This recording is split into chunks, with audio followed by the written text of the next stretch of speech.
Before winter break, the new transfer student kept accidentally running into my childhood sweetheart. First, she'd twist her ankle. Then, she just couldn't understand the homework. But my childhood sweetheart, Roman, is a possessive, unhinged germaphobe. So when the new girl, in front of me, hiked her skirt up and pretended to fall into his arms, Roman just stepped back. He watched her crash into the swimming pool and start to flail. "If you don't want to live," he said, his voice cold, "dying is always an option." My childhood sweetheart, Roman, is a germaphobe and dangerously possessive. He can't stand anyone touching him, except me. At his worst, he'd flinch if his own parents got too close. I'm the only leash that can hold this mad dog. In 8th grade, as the housekeeper's daughter, I was sent to the same elite prep school as the young master. On the first day, I was walking past the gym in my school uniform skirt. Some idiot whistled at me. Roman grabbed a metal chair and threw it at his head. Even at a prep school filled with entitled brats, Roman was on another level. He was red-eyed, a total psycho, ready to fight the entire lacrosse team. But I just stood there. I said his name, just once. He froze. The psycho vanished. He just turned and looked at me, his expression wounded. Mad dog to good dog, just like that. That day, the rumor that the unhinged school prince had been tamed spread across the entire campus.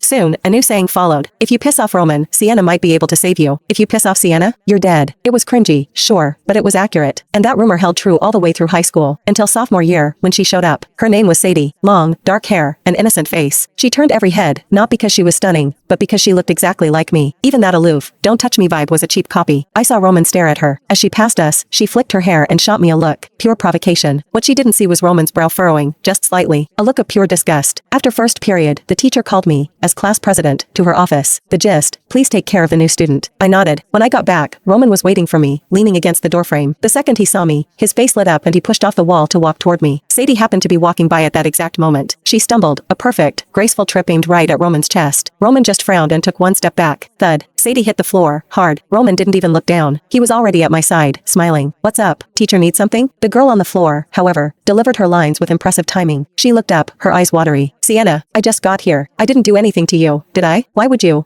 do that?" She looked so fragile, all damsel in distress. The few kids in the hall looked over. She thought she'd won. She didn't get it. This is our school. They weren't looking at her with pity. They were watching a train wreck. I'm known for being nice. I'm the class president. I don't use the mad dog to bite people just because they're annoying. But Roman stepped next to me, his whole body tense, radiating don't touch her energy. The air in the hallway got cold. People backed away. Before the psycho could fully emerge, I grabbed his hand. "Let's go," I said. She clearly doesn't need help. Instantly, the tension snapped. The only thing in Roman's world was our joined hands. The school gives us a 2-hour lunch break, so most students go back to their dorms for a nap. I had to run back to grab a textbook. I passed the courtyard behind the cafeteria and heard voices. Then I heard my name. "Sienna is such a bitch. She's always in the way. You need to figure out a way to get rid of her." I looked. It was Sadie, sitting on a bench, eating from a lunchbox. She was completely alone. Then I heard another voice.